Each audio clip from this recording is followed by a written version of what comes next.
28 වෙනි ගාන සැහැල්ලු AB දණ්ඩක් මත දෙකෙලවරේ නිව්ටන් 12 සහ නිව්ටන් 8 සමාන්තර බල දෙකක් ක්‍රියා කරයි. මේ 12 සහ 8 කියන බල දෙකක් ක්‍රියාත්මක වෙනවා. සංප්‍රයුක්ත බලය AB හමුන ලක්ෂ්‍ය වන්නේ. අපි දන්නවා මේ දෙකේ සංප්‍රයුක්තය සමාන්තර බල දෙකක් නිසා මේ බල දෙක ක්‍රියාත්මක දිශාවටමයි පිහිටන්නේ. අපි හිතමු සංප්‍රයුක්ත බලය R කියලා. මේ සංප්‍රයුක්ත බලය AB හමුන ලක්ෂ්‍ය. මෙන්න මෙතන අපිට කියලා තියෙන මොකද්ද? ලක්ෂ්‍ය වන්නේ කුමන ස්ථානයකින්ද කියලා තමයි දීලා තියෙන්නේ. ඒ කියන්නේ A සිට B දිහාවට B සිට A දිහාවට දුරක් දීලා තියෙනවා. අපි මේක ගණනය කරන්න මේ දුරවල් අපි මේ ආකාරයෙන් නම් කරගනිමු. මම මේ දුර x වශයෙන් සලකනවා. මේ දුර x වශයෙන් සලකලා මේ දුර x වශයෙන් සලකලා ගත්තොත් අපිට ගාන දීලා තියෙන සම්පූර්ණ දුර 2යි කියලා. එහෙනම් මේ දුර 2 ඍණ x. ඊට මේ බල පද්ධතියේ සමතුලිතතාවය ගැන හිතුවොත් අපිට පුළුවන් නේද C ලක්ෂය වටා බල ගුණ සලකන්න. C ලක්ෂය වටා බල ගුණ සැලකීමෙන් අපිට ලියන්න පුළුවන් දෙයක් තියෙන මොකද්ද? C වටා මේ ලක්ෂය වටා නිව්ටන් 12 බලය උඩහට නේ දෙන්නේ. C ලක්ෂය වටා භ්‍රමණ ප්‍රතිඵලය මේ දිහාවට. මේ මොන වර්තද? දක්ෂිනාවර්ත භ්‍රමණ ප්‍රතිඵලයක් තියෙන්නේ. ඒ වගේම C ලක්ෂය වටා කැරක වෙනකොට මෙතනින් බලපාන මෙතනින් උඩහට නම් මේ පැත්තට මේ මොන වර්තද? වාමාවර්ත භ්‍රමණ ප්‍රතිඵලයක් තියෙන්නේ. සමතුලිතතාවය ගැන හිතුවොත් දක්ෂිනාවර්ත බලගූර්ණය අපිට වාමාවර්ත බලගූර්ණයට සමානයි කියලා ගන්න පුළුවන්. දක්ෂිනාවර්ත බලගූර්ණය ගන්න බලය 12යි ලම්බ දුර කීයද? 2 ඍණ x. බලය ගුණ කිරීම ලම්බ දුර. වාමාවර්ත බලගූර්ණය බලය 8යි ලම්බ දුර ගන්නේ භ්‍රමණය වන අක්ෂය C නේ. මෙතන ඉඳලා ක්‍රියාරේඛාවට ලම්බ දුර x. 12 දෙකෙන් ගුණ කරාම 24යි 12 ගුණ කිරීම x 12යි x. මෙතන 8යි x වෙනවා. මේ 12යි x මෙහාට ආවට පස්සේ ධන 12යි x බවට පත් වෙලා මෙතන ඉතිරි වෙනවා 24ක්. 12ට 8ක් එකතු කරාම 20යි x 20යි x 24ක් වෙනකොට දෙපැත්තම බෙදුවට පස්සේ අපිට එනවා කීයක්ද? 24 බෙදීම 20ක්. 24 20ෙන් බෙදුවට පස්සේ උත්තරේ කීයද? x සමානයි කීයද? 1.2යි. අන උත්තරේ එනවා කීයද? 1.2. දැන් එහෙනම් මෙතෙන්ට වඩා මේ ඔක්කොම මීටර නේ. මීටර 1.2. එහෙනම් B වලින් ඉඳන් A දිහාවට 1.2ක් දුරින් තමයි පිහිටන්න ඕනේ. ඒ නිසා අපිට මේකේ පිළිතුර ගන්න වෙන්නේ කීයද? 5 වෙනි පිළිතුර. ඒ 28 වෙනි ගාන. ඊට පස්සේ 29 වෙනි ගාන. 29 වෙනි ගාන රූප සටහනක් දීපු නැති නිසා මම රූප සටහනක් ඕගොල්ලන්ට බෝඩ් එකේ නිරූපණය කරලා තියෙනවා. අපි බලන්න විස්තරය. 29. මෙහෙමයි ගාන කියලා තියෙන්නේ. දොරක් වසන අවස්ථාවක දොරට ලම්බකව A ලක්ෂයෙන් යෙදිය යුතු බලය නිව්ටන් 25ක්. මේ බලන්න. දොරක් තියෙනවා. මෙන්න A ලක්ෂයෙන් 25ක බලයක් දාලා තමයි දොර විවෘත කරන්නේ. දොරේ පළල දීලා තියෙනවා මීටර 1යි කියලා. දොරේ හරිමැද B ලක්ෂයෙන් මේ හරිමැද. මට කියන හරිමැද වෙනකොට මීටරයක් පාල දොරේ හරිමැද වෙන්නේ අසව්වේ ඉඳන් සෙන්ටිමීටර 50ක් දුරින් පිහිටන ලක්ෂය. හරිමැද B ලක්ෂයෙන් දොර අරින්න කොච්චර බලයක් නැත්නම් දොර වහන්න කොච්චර බලයක් ප්‍රදමව දාන්න. ඔයගොල්ලෝ මතක ඇති මෙන්න මෙහෙම සිද්ධියක් ඕගොල්ලන්ට පන්තියේ උගන්වලා තියෙනවා. මොකද්ද? මේ එකම ලක්ෂයනේ. මේ අවස්ථා දෙකේදී ඒ කියන්නේ නිව්ටන් 25ක බලය යොදනකොට අපිට හොයන්න ඕන බලය යොදන මොහොතේදී දිගටම දොරේ භ්‍රමණ ලක්ෂය වෙනස් වෙන්නේ නැහැ. ඒ නිසා නියත අක්ෂයක් අසා බලගූර්ණීය නියත අගයක් තියෙනවා. ඒ නිසා මොකද්ද? අසව්ව වටා මේක තමයි ගාන හදන වැදගත් වෙන පොයින්ට් එක. අසව්ව වටා තියෙන්නේ මොකද්ද? නියත බලගූර්ණීය. අපිට බලගූර්ණය අසව්ව වටා වෙනස් කරන්න බෑ. අසව්ව වටා නියත බලගූර්ණයක් තමයි තියෙන්නේ. බලගුණ වෙනස් කරන්න බෑ. බලයි ලම්බ දුරය ඇසුරින්. ඔයිල් කරලා වෙන ක්‍රම මාර්ගෙන් භ්‍රමණ හැකියාව වෙනස් කරන්න පුළුවන්. දැනට අසව්ව වටා නියත බලගූර්ණයක් පවතිනවා. අසව්ව වටා නියත බලගූර්ණයක් පවතිනවා නම් අපිට පුළුවන් නේද අවස්ථා දෙකේ බලගුණ දෙක වෙන වෙනම හොයන්න. ඒ දෙක සමානයිනේ. පළවෙනි අවස්ථාවේ බලගුණය ගන්න G සමානයි FR. බලය කීයද? 25යි. ලම්බ දුර කීයද? 5යි. මීටර කරන්න අපි මේක 10 දෙකෙන් ගුණ කරනවා. මේක පළවෙනි සමීකරණය. මේ පැත්තෙන් තජුට්ටක් ලියනව නම් G සමානයි FR ලිව්වා.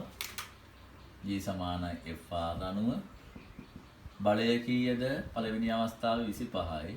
ලම්බ දුර කීයද? සෙන්ටිමීටර් 5යි. මීටර කරන 10 × 2 ගුණ කරා. පළවෙනි සමීකරණ.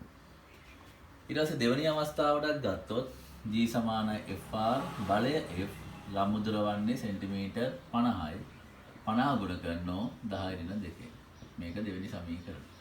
කලින් කියපු පරිදි නියත බල ගුණයක් තියෙන්නේ. එහෙනම් වම් පැය දෙක සමානයි. සමීකරණ දකුණු පැය දෙක සමාන වෙන්න ඕනේ. මම ලියනවා දෙක සමානයි 1. දෙවෙනි සමීකරණයට පළවෙනි සමීකරණය සමාන කරා. දෙවෙනි සමීකරණයේ තියෙන මොකද්ද? F ගුණ කිරීම 50 ගුණ කිරීම 10 × 2 සමාන වෙනවා මේකේ 25 ගුණ කිරීම 5 ගුණ කිරීම 10 × 2ට. දැන් කැපෙන ගණන සුළු කරන්න. 10 × 2ට 10 × 2 කැපිලා යනවා. 25ට 25 සරක් 1යි 50ට 25 සරක් 2යි. F සමාන වෙනවා කීයද? මෙතන 5 මෙතන 2. 5 දෙකෙන් බෙදුවට පස්සේ 2.5 නිව්ටන්. ඒ නිසා මේ අවස්ථාවේ ගන්න ඕන බලය නෝ නිව්ටන් 2.5. පිළිතුර අංක 4. අපි හදලා අවසන් කරේ 29 වෙනි ගාන. ඊට පස්සේ අපි යනවා 30 වෙනි ගාන හදන්න.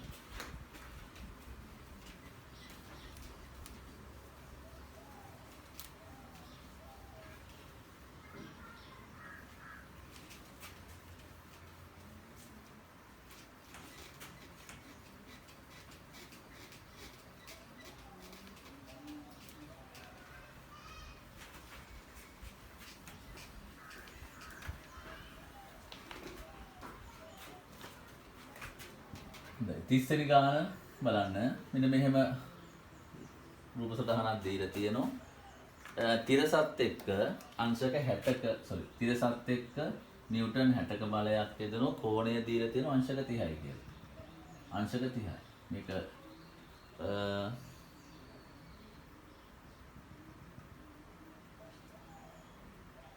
මෙතන ඒ ලක්ෂයකුත් පෙන්නලා තියෙනවා. මේ ආකාරයෙන් सेंटीमीटर 50 में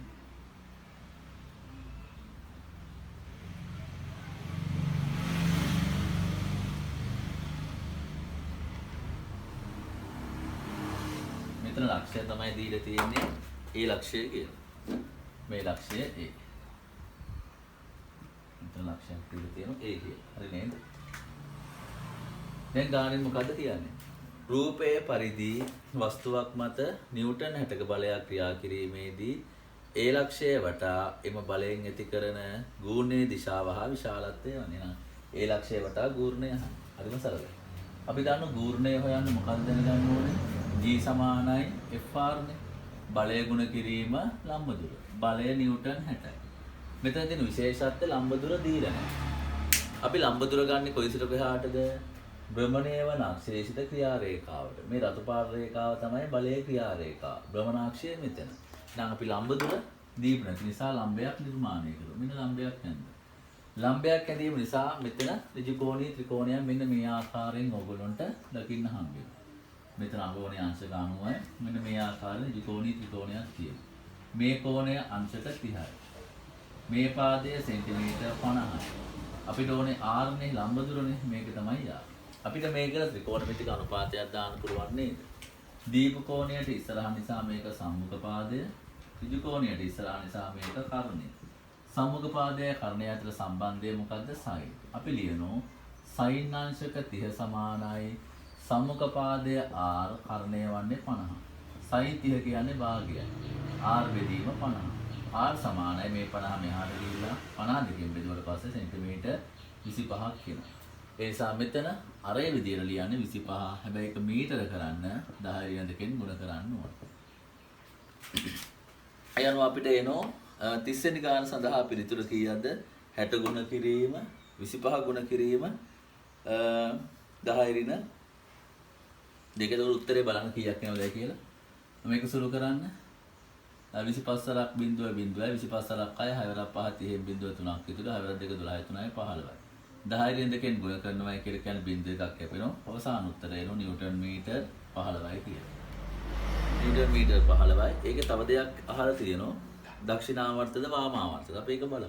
ඔයගොල්ලෝ කොහොමද බලයේ දක්ෂිනාවර්තද වාමාවර්තද කියලා හොයන හැටි පැහැදිලි කරේ. මම ඔයගොල්ලන්ට කිව්වා භ්‍රමණය වන අක්ෂය මත පෑන තියන්න මේ. ලම්බ දුර මත රේඛාව ස්ථානගත කරන්නේ මෙහෙම තිබ්බා. මෙතන තමයි ගමන ලක්ෂ්‍ය. ඒක මෙතනින් කිව්වා. දිග මත පෑන දියක්. ඊට පස්සේ අනිත් අතින් බලයේ දිශාවට අදින්න. අනිත් අතින් බලයේ දිශාවට අදින්න. හැටේ පැත්තට අදින්න. මේ පැත්තට කරකේ. මෙහාට කරකේනවායි කියන්නේ මොනවර්තද දක්ෂිනාවර්ත. ඒ නිසා නිව්ටන් මීටර් 15යි භ්‍රමණ දිශාව දක්ෂිනාවර්ත. මෙහෙම පිළිතුරක් තියෙන 30 වෙනි ප්‍රශ්නේ කීවෙනි එක විදියද? අංක 5 පිළිතුර විදියට. උත්තරේ අංක 5. ඊට පස්සේ අපි යනවා 31 වෙනි ප්‍රශ්නය කරා.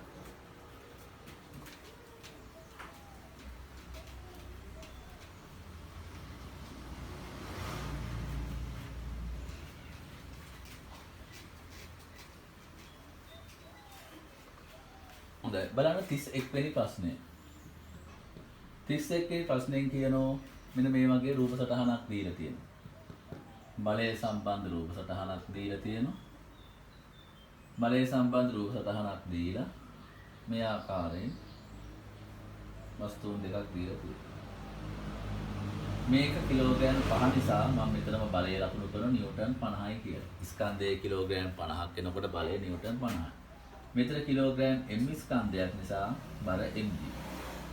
ඊට පස්සේ ගානේ මෙන්න මෙහෙම කතාවකුත් කියලා තියෙනවා. මොකද්ද? සැහැල්ලු සුමට කප්පියක් කියපු ගමන්ම කප්පියේ බර අපි සලකන්නේ නැහැ. සැහැල්ලු තන්තුවක් යවලා තියෙන්නේ මේ වගේ තන්තු දෙකක කෙලවර ස්කන්ධ දෙකක් කෙලලා තියෙනවා. තන්තුව වාමාවත්ව භ්‍රමණය. කියන්නේ මෙන්න මේ පැත්තට කැරකෙනවා. මෙහාට භ්‍රමණය. මට කියන්නේ මෙහාට භ්‍රමණය වෙනකොට කප්පිය මෙහාට කැරකෙනකොට මෙහාට කැරකෙනකොට මේක පහළට යනවා. දැන් මෙතනින් පහළට. මෙහෙම කරකලා මෙතනින් උඩහට එනකොට මෙතනින් කොහාට උඩහට. එහෙම නේද? තරණය මෙතනින් පහළට මෙතනින් කොහාට ඉහළට තමයි නිරූපණය වන්නේ. දැන් මට කියන්න මේක ලකුණු කරන්න තව ඉතිරි වෙලා තියෙන බල වෙන්නේ අපි කලින් ගණන් වල කතා කරා තන්තුවේ ආතතිය. නම් ආතති බල මේ ආකාරයෙන් T වශයෙන් ලකුණු කරන්න පුළුවන්. ආතති බල ලකුණු කරන ආකාරය කයොත් පැහැදිලි කරා. දැන් අපි අර කලින් සාමාන්‍ය ගානක් හදන විදියට බලමු. දැන් අවසානයේ අහන එක බලන්න. අහන්නේ මොකද්ද? මේ තන්තුවේ ආතතිය. තන්තුවේ ආතතිය හොයන්න අපිට පුළුවන් නේද? මෙන්න මේ කොටසට සමීකරණයක් දාන්න. අනිත් අතට සියලුම දේවල් දීලා තියෙනවා. හරිම ලේසියි. මොකද 0.25ක තරණයක් තියෙන බව දීපු නිසා අපිට තනි සමීකරණයකින් වැඩේ උඩ දාගන්න පුළුවන්. අපි ලියනවා නිව්ටන් 50ට. නැත්නම් කිලෝග්‍රෑම් 5 ස්කන්ධයට. කිලෝග්‍රෑම් 5 ස්කන්ධය සලකලා අපි දාන සමීකරණය F සමානයි m. දාන්නේ කොහාටද? පහළට. ඇයි පහළට දාන්නේ? වස්තුව මෙහාට තමයි චලනය වන්නේ කියලා ගානේ ඉගියක් දීලා තියෙනවා. එහෙනම් E හිස පහළට තියෙන බලය වන නිව්ටන් 50 ධන ඊට විරුද්ධ පැත්තට තියෙන බලය වන T ඍණ 50 ඍණ T. m කියලා කියන්නේ වස්තුවේ ස්කන්ධය කිලෝග්‍රෑම් 5යි. A කියන්නේ තරණය 0.25.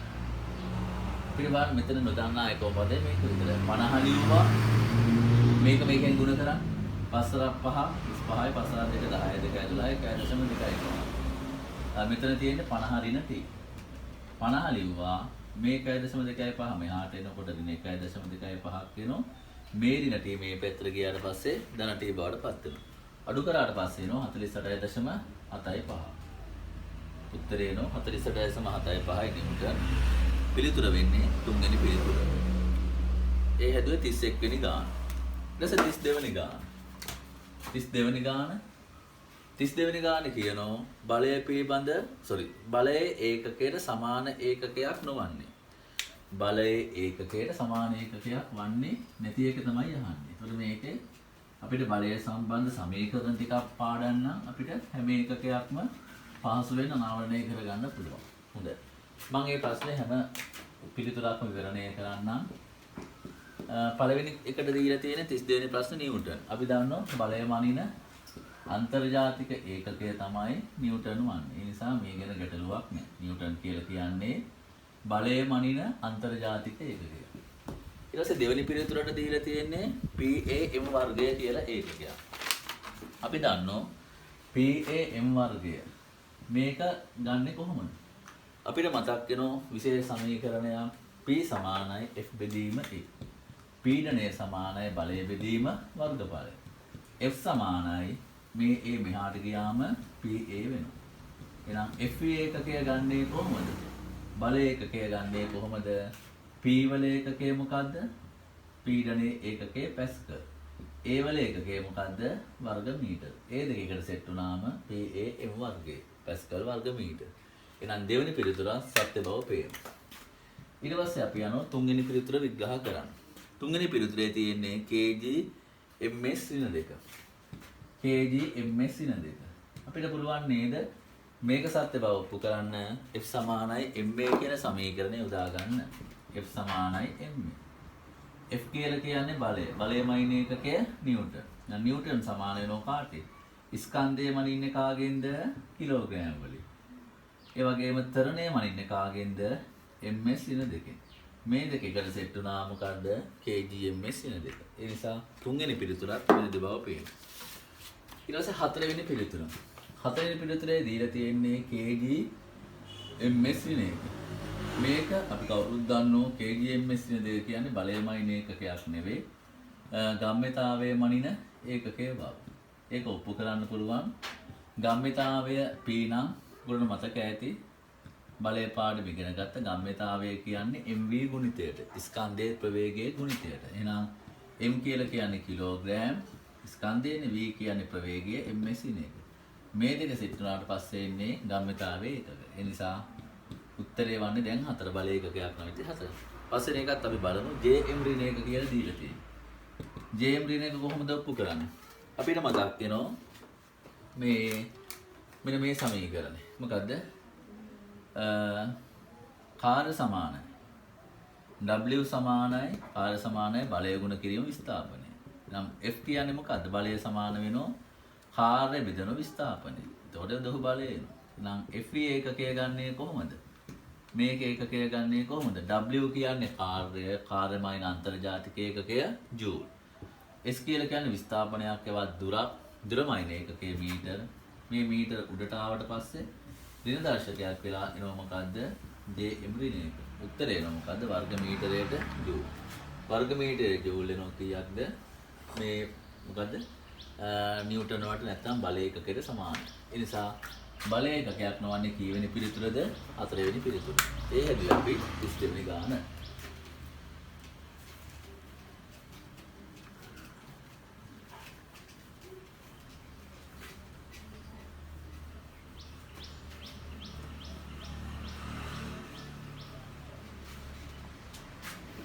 ඊට පස්සේ 33 වෙනි ගාන එක නිකම්ම උත්තරය ගන්න පුළුවන්. බලය පිළිබඳ පහත ප්‍රකාශ සලකන්න. ඒ එකිනෙකට ලම්බ සමාන බල දෙකක සංප්‍රයුක්තයේ එක් බලයක් වේ. මෙන්න මේ කතාවක් කියන්නේ. බල දෙකක් තියෙනවා. මේ බල දෙකේ විශාලත්වය සමානයි. අපි හිතමු දෙකේම බල A කියලා. මේකත් A මේකත් A. මට කියන්න මෙහෙම වුණොත් සංප්‍රයුක්තයේ තියෙන්නේ කොහොමද? සංප්‍රයුක්තයේ තියෙන්නේ කොහොමද? මේ බල දෙක අතරින් තමයි සංප්‍රයුක්තයේ තියෙන්නේ. අපි බලමු මේක ඇත්තදයි කියලා. සංප්‍රයුක්ත වෙන සමීකරණය කියන්නේ r සමානයි සම්පූර්ණ වර්ගමූල p වර්ග ධන q වර්ග. p කියන්නේ තිරස් බලය, q කියන්නේ සිරස් බලය. දැන් බල දෙක සමාන නැයිනේ. එක බලයක් a වර්ගය, අනිත් එකත් a වර්ගය. එහෙම නේද? එහෙනම් r සමාන වෙනව මොකටද? r සමාන වෙනව a වර්ගයට a වර්ගය එකතු කරාම 2a වර්ගයේ වර්ගමූලය. මේ දෙක එකතු කරනවා. r සමාන වෙනව මූල දෙක වාරයක් a වලට. කොහොමද මූල දෙක වාරයක් a ආවේ? 2 වර්ගමූලය මූල 2යි a වර්ගයේ වර්ගමූලය a. ඒ නිසා එක සමාන බල දෙකක් වෙනකොට සංප්‍රයුක්තයේ එක බලයක විශාලත්වයට සමාන වන්නේ නැහැ. සමාන වන්නේ මොකද්ද? මූල දෙක වාරයක් එම බලය. උදාහරණයක් නිව්ටන් 5 බල දෙකක් තිබ්බනම් සංප්‍රයුක්තය කීයද?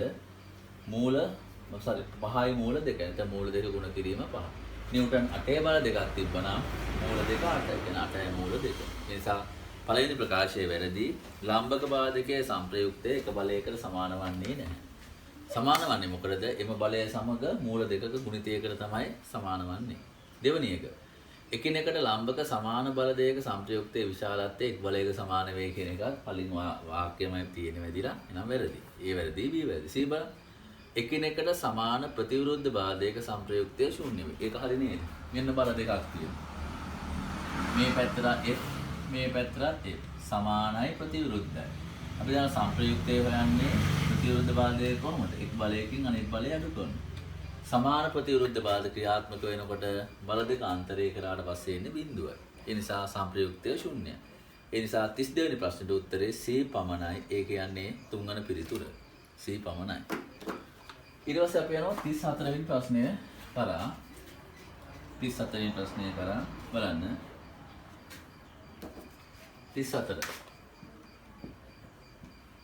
34 වෙනි ප්‍රශ්න කියනවා සුමට මේසයක් මත තබා ඇති ස්කන්ධය දෙකයි m වන වස්තුවක් මත මේ වස්තුවක් තියෙනවා.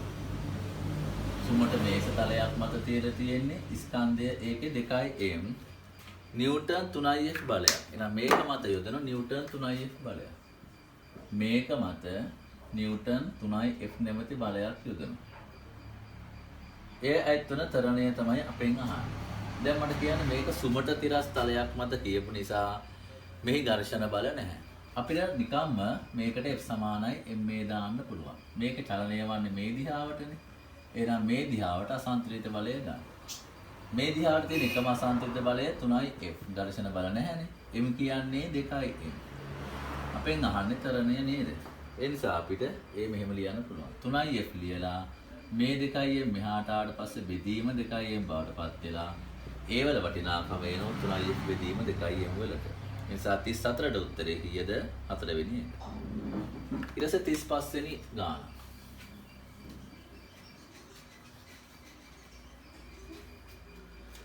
තිස්පස්සෙනි ගාන හදන්නේ රූපයේ පරිදි මෙන්න මෙහෙම රූප සටහනක් තියෙනවා. මෙතන බලයක් තියලා තියෙනවා B කියලා. මෙතන A කියලා බලයක් තියෙනවා. ඒ වගේම මෙතන T ට කෝණයක් තියෙනවා.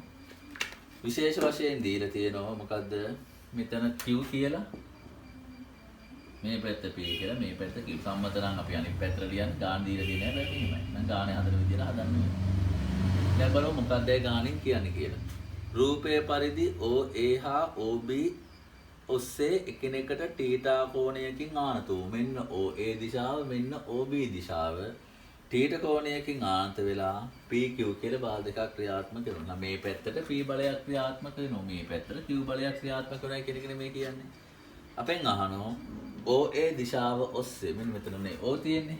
OA දිශාව ඔස්සේ සංප්‍රයුක්ත තිරස් සංරචකය. හොඳයි. එහෙනම් මේක තිරසට විභේදනය කරන්න. OA දිශාවට විභේදනය කරන්න. මෙතන බල කීයක් තියෙනවද? බල දෙකක් තියෙනවා. එහෙනම් ඔය බල දෙක විභේදනය කරන්න තියෙන්නේ. දැන් විභේදනය කරමු. අපි දන්න මොකද්ද? තිරස් දිශාවට විභේදනය කරනකොට එම දිශාවටම බලයක් පිහිටනවා නම් ඒක විභේදනයක් නැතුව එම බලයම ගන්නා බව. ඒ අනුව Q බලය එම දිශාවටමයි බලන්න. Q බලය තියෙන්නේ තිරස් පැත්තටමයි. OA දිශාවටමයි. ඒ නිසා Q බලය අපි මේ ආකාරයෙන් ගන්නවා. ඒකට එකතු කරනෝ තව මොකද්ද? P බලයේ සංරචකය ගන්න ඕනේ. මොන සංරචකයේද? තිරස් සංරචකය. බලය P මේ අත දිශාව ඔස්සේ කෝණය θ කෝණය දෙසට නම් අපිට තවත් සංරචකයක් එනවා. මොකද්ද? මේ දිහාවට තවත් සංරචකයක් එනවා. මොකද්ද? P cos θ කියලා. කෝණය θ කෝණය දෙසට නම් එනවා. මොකද්ද? P cos θ කියලා. ඒ නිසා උත්තරේ වන්නේ Q ධන P cos θ. පිළිතුර අංක 3. ඒ කතා කරේ 35 වෙනි ගාන. ඊට පස්සේ අපිට කතා කරන්න තියෙනවා 36 වෙනි ගාන. 36 වෙනි ගාන. බලමු 36 වෙනි ගානේ මොකක්ද කියන්නේ කියලා.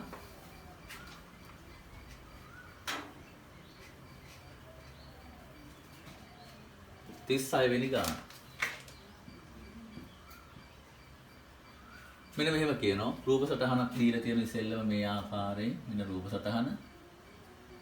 රූප සටහනේ පරිදි සුමට තිරස්තලයක් මත ස්කන්ධය කිලෝග්‍රෑම් 5ක් වන. නම් මේක ස්කන්ධය කිලෝග්‍රෑම් 5යි. ස්කන්ධය කිලෝග්‍රෑම් 5ක් වන වස්තුවක් රූපයේ පරිදි F බලයක් තිරසට අංශක 30ක කෝණයකින් ආනවා. මෙතනින් F බලයක් තියෙනවා. මේ F බලය ක්‍රියාත්මක වන්නේ තිරසට අංශක 30ක කෝණයකින් ආනතව. අවසානයේ මේක ලබා ගන්නා ත්වරණය දීලා තියෙනවා. ත්වරණයේ වටිනාකම තත්පර වර්ගයට මීටර් 3යි.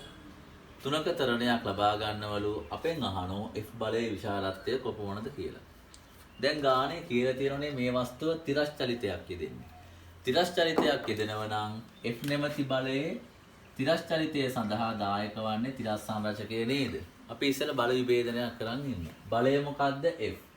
මේ දිහාවට ක්‍රියාත්මක වෙන ආනත බලය F. කෝණය 30යි. 30 කෝණය දෙසට නම් cos 30යි. ඒ නිසා තිරස් තලයේ චලනය සඳහා දායක වන්නේ F cos 30 කියන තිරස් සංරචකය. දැන් අපි දානෝ F සමානයි ma. F සමානයි ma සමීකරණය යොදන්නේ මොන දිහාවටද? තිරස් චලිතයේ දෙන මේ දිහාවට. මේ දිහාවට තිබෙන එකම බලය මොකද්ද? F ද තියෙන්නේ F cos θ ද? F cos θ. F නැමැති බලයේ තිරස් සංරචකය පමණයි. ඒ නිසා මෙතෙන්ට ලියනෝ F cos θ කියලා. cos θ වල වටිනාකම තියෙන්නේ F cos 30. m කියලා කියන්නේ වස්තුවේ ස්කන්ධය 5යි, තරණය දීලා තියෙන 3යි. 5 3 15යි. cos 30 කියලා කියන්නේ මූල 3 යට 2යි. F සමානයි 15 ලියලා මේ දෙක මෙහාට ආවට පස්සේ ගුණ කිරීම දෙකක් වෙනවා. මේ මූල 3 මෙහාට ආවට පස්සේ බෙදීම මූල 3ක් වෙනවා. 15 2 30යි. 30 බෙදීම මූල 3යි නිව්ටන් බවට පත් වෙනවා. ඒ නිසා 30 වෙනි ගානට උත්තරේ කීයද? 30 බෙදීම මූල 3යි. පිළිතුර අංක 2. ඊට පස්සේ 37 වෙනි ප්‍රශ්නය. 37 වෙනි ප්‍රශ්නය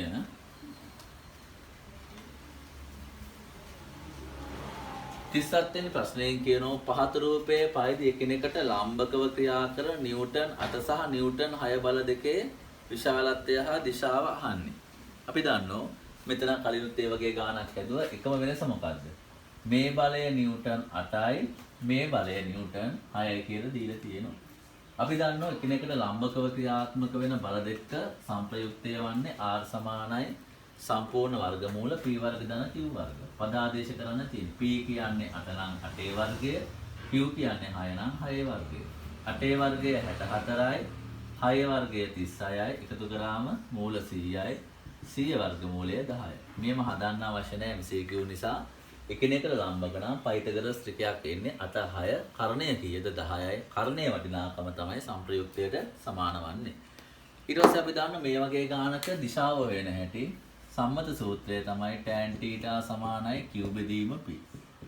tan θ සමානයි q කියන්නේ සිරස් අතර තියෙන බලය වන 6, p කියන්නේ තිරස් අතර තියෙන බලය වන 8. අපිට මේක සුළු කරන්න පුළුවන් උඩයි යටයි දෙකෙන් කපලා 8 6ට දෙවරක් 3යි 8ට දෙවරක් 4 නිසා ලියන්න පුළුවන් tan θ සමානයි 3 බෙදීම 4. අපිට පුළුවන් නේද θ වල වටිනාකම හොයන්න. θ සමානයි tan මේ පැත්තට ආවම tan ඉන්වර්ස් 3 බෙදීම 4 බවට පත් වෙනවා. ඒ නිසා මේ දෙකම අන්තර්ගත වෙන පිළිතුර වන්නේ කීයද? හොඳයි මගේ අතින් පොඩි වැරද්දක් වුණා. 8 6 දීලා තියෙන දෙපැත්ත මාරු කරලා 8 6 දීලා තියෙන දෙපැත්ත මාරු කරලා මෙතෙන්ට දීලා තියෙන්නේ 6 පොඩි වෙනසක් වෙන්නේ. මෙතෙන්ට දීලා තියෙන්නේ 8. ඒතර මොකද්ද වෙන්නේ? මේ දෙක මාරු වෙනවා 6 වර්ගය 8 වර්ගය. අවසාන උත්තරේට බලපෑමක් නැහැ. 6 වර්ගය 36යි 8 වර්ගය 64යි. හැබැයි මෙන්න මෙතෙන්ට බලපෑමක් තියෙනවා. ඒ හේතුව දැන් තිරස් බලය වන්නේ 6. තිරස් බලය වන්නේ 6. සිරස් බලය වන්නේ 8. කලින් තිබ්බේ මේක නෙමෙයිනේ. හරි නේද? මේක 6යි මේක 8යි. සිරස් අතර තමයි රූප සටහනේ 8 දීලා තියෙන්නේ. මේක 8 බෙදීම 6, උඩයි 8යි දෙකෙන් කැපුවම 4 බෙදීම 3. ඒ නිසා අවසාන උත්තරය වන්නේ 4 බෙදීම 3. ඒ අනුව පිළිතුර වන්නේ අංක 3. සංප්‍රයුක්තය 10යි, කෝණය tan ඉන්වර්ස් 4 බෙදීම 3, පිළිතුර අංක 3.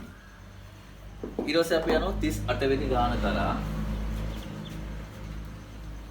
38 වෙනි ගාන සාකච්ඡා කරන්නයි දැන් අපි හදන්නේ.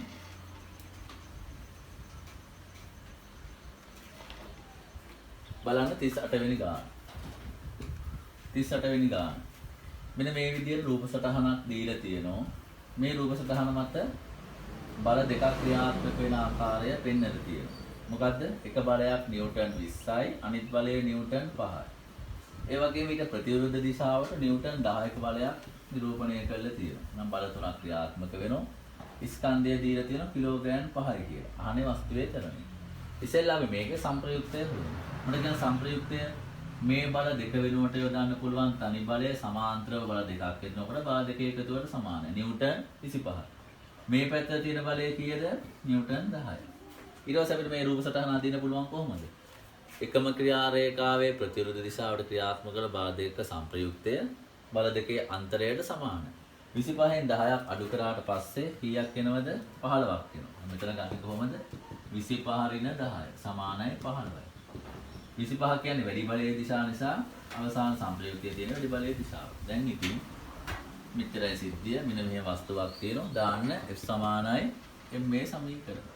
අසන්තුලිත බලය නිව්ටන් 15යි. ස්කන්ධය 5යි. දෙපැත්තම 5න් බෙදුවම අපිට එන උත්තරණය කීයක්ද?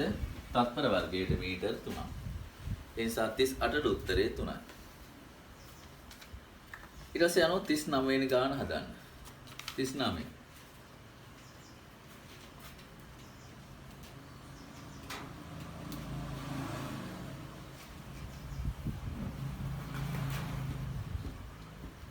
වෙනි ගාන බලන්න. මෙන්න මෙහෙම කියලා තියෙනවා. රූප සටහනක් මේ ආකාරයෙන් දීලා තියෙනවා. අපි දැන් ගුණ ගණන් හදලා අත්දැකීමක් ගන්නවා. මෙතන තියෙනවා m1 ස්කන්ධයක්. මෙතන තියෙනවා m2 ස්කන්ධයක්. ස්කන්ධ දෙකක් දීලා තියෙනවා. මේවා අතර දුර දීලා තියෙනවා. මෙතන ලක්ෂය O කියලා ගන්නකො.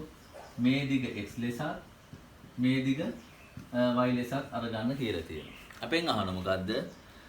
මෙන්න මෙහෙම ගානෙන් කියනවා m1 සහ m2 අතර අනුපාතය අහනවා. මේක සමතුලිත කළා කියනවායි කියලා ගාන කියලා තියෙනවා. දැන් මට කියන්න වස්තුවක් සමතුලිත වෙනකොට දෙනනද ලක්ෂයක් වටා සමස්ත බල ගුණවල එකතුව බිඳුවයි. ඒව නැත්නම් දක්ෂිනාවර්ත අදාළ ලක්ෂය වටා දක්ෂිනාවර්ත බල ගුණවල ඓක්‍ය වාමාවර්ත බල ගුණවල ඓක්‍යයට සමානයි.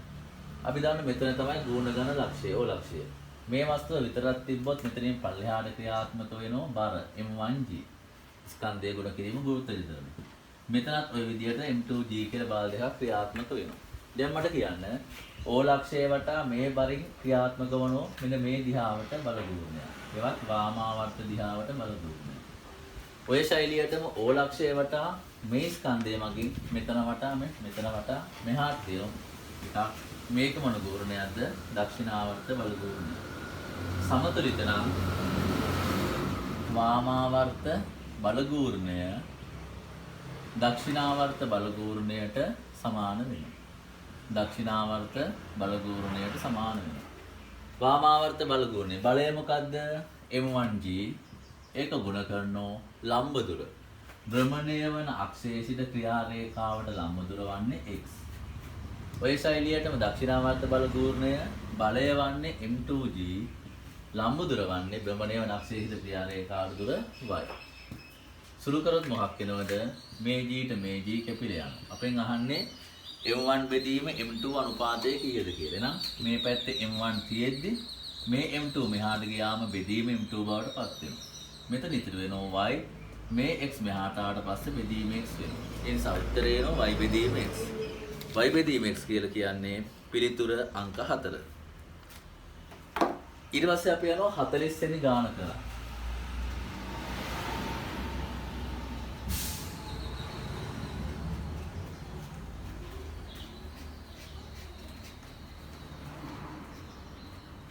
බලන්න 40 වෙනි ගාන. 40 වෙනි ගානේ අපිට කියන්නේ ස්කන්ධය කිලෝග්‍රෑම් 5000ක් වන මෝටර රථයක. මේ මෝටර රථයක් තියෙනවා. R1ක් තියෙනවා කියලා හිතන්න. ස්කන්ධය මේක දීලා තියෙනවා කිලෝග්‍රෑම් 5000යි කියලා. කිලෝග්‍රෑම් 5000ක් වන මෝටර රථයක එන්ජිම නියත නිව්ටන් 3000ක බලයක් සම්පාදනය කරන අතර. එහෙනම් එන්ජිමෙන් යොදන බලය කීයද? නිව්ටන් 3000යි. නිව්ටන් 3000ක බලයක් දෙනවලු. අතර මෝටර රථය ගමන් ගන්නා මාර්ගය මගින් ඝර්ෂණ ප්‍රතිරෝධී බලය නිව්ටන් 500ක්. අපි දන්නවා ඝර්ෂණ බලය ක්‍රියාත්මක වන්නේ වස්තුව තරණය වන්නේ නැත්නම් චලනය වන්නේ මේ පැත්තට නම් ඊට ප්‍රතිවිරුද්ධ දිහාවට. බලය 3000යි එන්ජිමෙන් දෙන ඝර්ෂණ බලය 500යි. ඊට පස්සේ කියනවා රථය නිශ්චලතාවයෙන් ගමන් ආරම්භයි. නිශ්චලතාවයෙන් ගමන් ආරම්භය කියන්නේ ආරම්භක ප්‍රවේගය 0යි. අහන්නේ මොකද්ද? අවසාන ප්‍රවේගය. කාලය දීලා තියෙන තත්පර 5කට පසු තියෙනවා. එහෙනම් අපිට පැහැදිලි මේකට දාන්න පුළුවන් F සමානයි ma. වාහනේ චලිතය ගැන හිතලා. F යනු අසමතුලිත බලය. අසමතුලිත බලය ගන්නේ වැඩි බලය වන 3000න් අඩු බලය වන 500 අඩු කරනවා. ඒ කියන්නේ ඊතලයේ දිහාවට තියෙන බලය 3000යි එක දාන ඊට විරුද්ධ දිශාවට බලය 500යි. ස්කන්ධයේ දීලා තියෙන ගානේ කිලෝග්‍රෑම් 5000යි කියලා. තරණය ගානේ අපිට හොයන්න පුළුවන් මෙන්න මේ ආකාරයෙන්. කොහොමද හොයන්නේ? තරණය සමාන වෙනෝ වීරින යූ බෙදීම t. v කියන්නේ අවසාන ප්‍රවේගය දන්නේ නැහැ. ආරම්භක ප්‍රවේගය නිශ්චල නිසා බිඳුවයි. කාලය තත්පර 5යි. අපිට උත්තරේ එනවා මෙතන කීයක්? 3000න් 500ක් අඩු කරාම 2500 සමානයි 5000 ගුණ කිරීම v බෙදීම 5 කිය. 5000 ගුණ කිරීම v බෙදීම 5 කිය. දැන් සුළු කරාට පස්සේ අපිට උත්තරයක් එනවා කීයද කියලාද? බලමුකෝ. අපිට මෙහෙම ගන්න පුළුවන් නේද? 5ට 5 එකයි මෙතන 1000යි නේද? v සමානයි 2500 ලියලා මේ 1000 මෙහාට ආවට පස්සේ බෙදීම 1000ක් බවට පත් වෙනවා. සුළු කරාට පස්සේ නෝ කීයක්ද? තත්පරයට මීට 2.5යි. ඒ නිසා පිළිතුර 40ට දෙවෙනි උත්තරේ. ඊට පස්සේ යනවා 41 වෙනි ගාන කරා.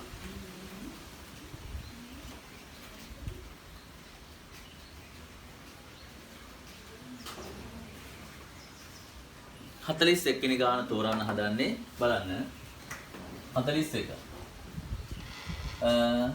එකිනෙකට අංශක 120 කෝණයකින් මේ 120ක කෝණයකින් ක්‍රියාත්මක වෙනවලු බල දෙකක්. මොන බල දෙකක්ද?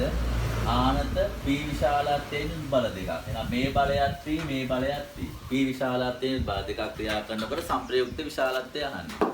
අපි දන්නවා සංප්‍රයුක්තය ක්‍රියාත්මක වන්නේ මේ දෙක අතරින්. බල දෙක සමාන වෙනකොට ඇත්තටම හරි මැදින් ක්‍රියාත්මක වන්නේ. කොහොමද සංප්‍රයුක්තය වෙන සමීකරණය? r සමානයි සම්පූර්ණ වර්ගමූල p වර්ග ධන q වර්ග ධන 2pq cos θ. දැන් අපිට මෙතෙන්ට අදාළ පද ආදේශය තියෙනවා. හොඳින් බලන්න.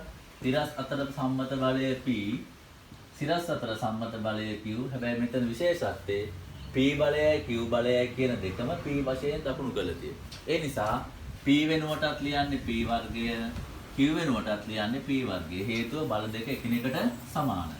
මෙතනත් එහෙමයි 2pq කියනකොට q වෙනුවට ලියන්නේ p, cos θ වෙනුවට අපි ලියන්නේ cos අංශක 120. r සමානයි සම්පූර්ණ වර්ගමූල. අපිට පුළුවන් නේද මේ දෙක ඉස්සෙල්ල එකතු කරගෙන. p වර්ගයට p වර්ගය එකතු කළාම 2p වර්ගය. ධන. දෙක ගුණ කිරීම p ගුණ කිරීම p වර්ගය. cos 120. ඕවද පන්තේ cos 120 හදන හැටි කිව්වේ. අංශක 90ත් 180ත් අතර කෝණවල cos අගය ගන්නෙ කොහොමද? 180න් 120ක් පළමුව අඩු කරනවා. එතකොට 60ක් එනවා. එන උත්තරේ බලන්නේ මොන cosද? ඍණ cos. එහෙම නේද? ඍණ cos. අපි දන්න cos 60 භාගයක් නම් ඍණ cos 60 කියන්නේ ඍණ භාගයක්. ඒ නිසා මෙතන ඍණ භාගයක් වශයෙන් දාන්න. මේ දෙකට මේ දෙක කැපිලා යනවා. r සමානයි අපිට එනවා 2p වර්ගය. මෙතන ධන මෙතන ඍණ ධනයි ඍණයි ඍණ මේ p වර්ගය එකෙන් ගුණ කළාම p වර්ගයමයි. r සමානයි 2p වර්ගයෙන් p වර්ගයක් අඩු කරාම p වර්ගය. ඕනෑම සංඛ්‍යාවක වර්ගයේ වර්ගමූලයේම සංඛ්‍යාවමයි. ඒ නිසා අවසාන පිළිතුර එනවා p. දැන් මෙන්න මෙතන විශේෂ දෙයක් ඕනනම් මතක තියාගන්න පුළුවන්. එක සමාන බල දෙකක් 120ක කෝණයකින් ආතු වුණාට පස්සේ මේ ගාන හදන්න ඕන නම් මතක තියාගන්න බල සංප්‍රයුක්තය එක බලයක විශාලත්වයට සමානයි. ඒ නිසා 41 උත්තරේ දෙක. දැන් යන්නේ අවසාන ගාන හදන්න 42 වෙනි ගාන බලන්න.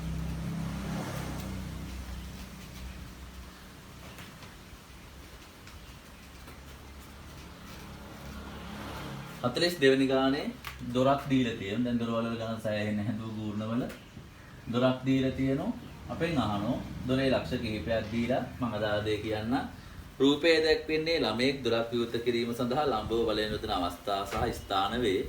මෙහිදී ළමයා විසින් අවම බලයක් යෙදීමෙන් දොර විවෘත කරන්නේ. අපි දන්නවා කලින් කිව්වා මේ දොරේ අසව්වට බලගූර්ණ නියතයි.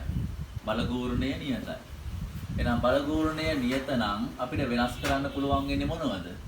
අපිට වෙනස් කරන්න පුළුවන් වන්නේ එක්ක බලය වෙනස් කරන්න පුළුවන්. එහෙම නැත්නම් ලම්බ දුර වෙනස් කරන්න පුළුවන්. අපිට පහසුවෙන් දොර අරගන්න නම් මොකක් වෙන්න ඕනේද? බලය අඩු වෙන්න ඕන. ලම්බ දුර වැඩි වෙන්න ඕන. සමානයි බලය වැඩි වෙන්න ඕන. ලම්බ දුරත් වැඩි වෙන්න ඕන. දැන් මෙතන එකම කෙනානේ දොර අරින්නේ. එහෙනම් අඩුව බලයක් යොදනවා නම් අපි දන්නෝ වැඩිම ලම්බ දුර පීඩන ස්ථානය තෝරගන්න ඕන. මේ රූප සටහනේ හැටියට වැඩිම දුරකින් පිහිටන්නේ අසව්වේ සිට වැඩිම දුරකින් පිහිටන ලක්ෂය C ලක්ෂය. ඒ නිසා උත්තරේ C ලක්ෂය. අපේ නිසා 42 කට පිළිතුර වශයෙන් ගන්නේ 3 වෙනි පිළිතුර. එතනින් බහුවර්ණ ප්‍රශ්න සාකච්ඡාව මින් අවසන් වෙනවා.